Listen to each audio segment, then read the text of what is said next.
السلام الله عليكم ورحمة الله تعالى وبركاته أخيارتي شرفت الله meel walba aad dunida ka joogtaan waxaan idin rajeynayaa nabad qab caafimaad qab bashbash barwaaqo iyo horumar aan la soo koobi karin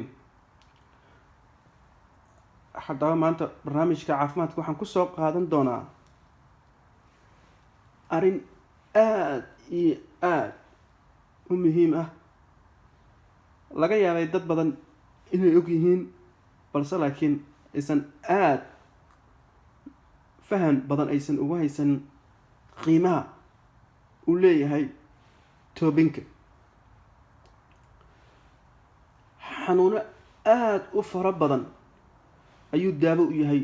toobinka waxaana qurux badan qofka hadduu isku arko xanuuno kusoo laalaabanayo ama xanuuno fara badan waxaa qofka u wanaagsan in toobinka uu ku dadaalo oo toobinka saaxiib ka dhigto 3 bilood mar 6 bilood mar qofka hadduu istoobo toobinkaas wax weyn ayuu ka dareemayaa haddaba maxaa lagu daaweeyaa xanuunada lagu daaweeyo waxaa ka mid ah madax xanuun jir xanuun lafa xanuun caajis walwal murugo badan fahanka qofka oo ku yaraado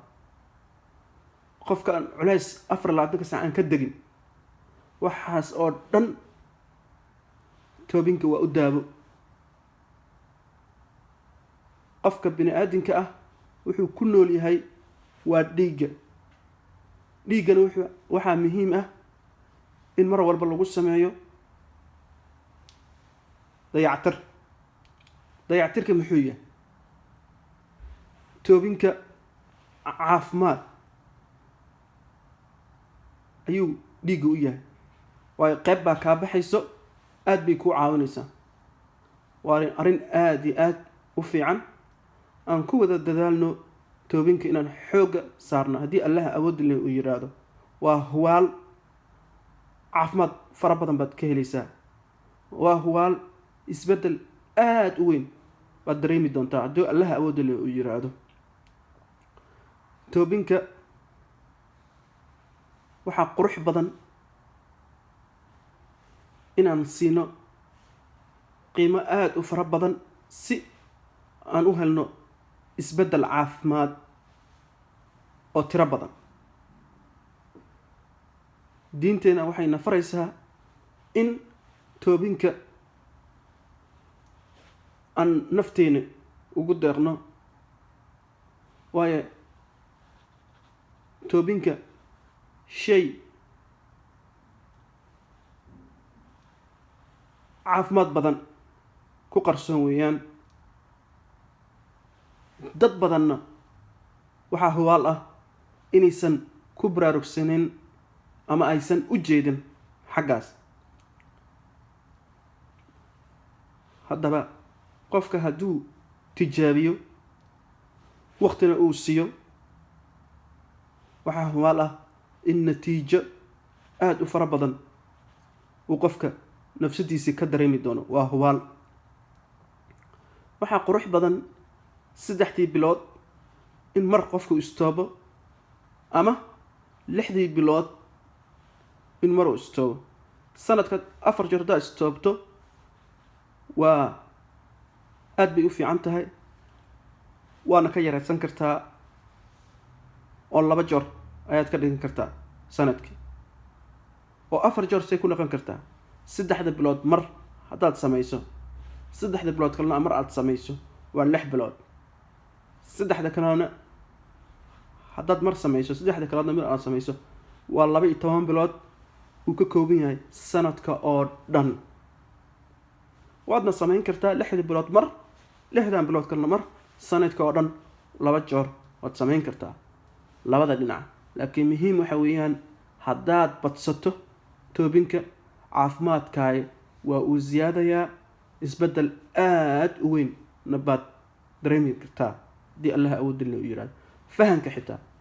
wax weyn baan buu ka tarayaa ilaa meesha la toogaayo madaxa xitaa uu ku jiraa khaasatan qofka hadduu dareemo socodka inuu dhawaayo lugaha ay xanuunayaan toobidda waxay sameynaysaa xididada dhiigga fadhiista meeshaas la toobo dhiigga wuu furfurmayaa socodka caadi buu noqonayaa dadka rheumatismka qaba aad bay ugu wanaagsan tahay toobinta daawooyin kale oo laga yaabo mustaqbalka xanuun qofka inay ku reebto caafimaadkiisna aysan aad u bogsin toobinka haddii rheumatismka qofka uu dareemo inuu ku daaweeyo uu ku daaweyn karaa oo xoogana saaro haddaba intaan barnaamij lamid aan ku wada kulmi doono akhyaarta sharafta lahow waxaan idinkaga tegayaa kheyr iyo bashabashi barwaaqo fadlan ha iga iloobin subscribe like share iyo comment aad bay muhiim iigu tahay intaasi waxayna isii tusinaysaa inaan hore usii socdo oo barnaamijyo tayo leh aan soo gudbiyo waxaan idin leeyahay meel walba adduunyada ka joogtaan nabad aan la soo koobi karin allah idin siiyo intaan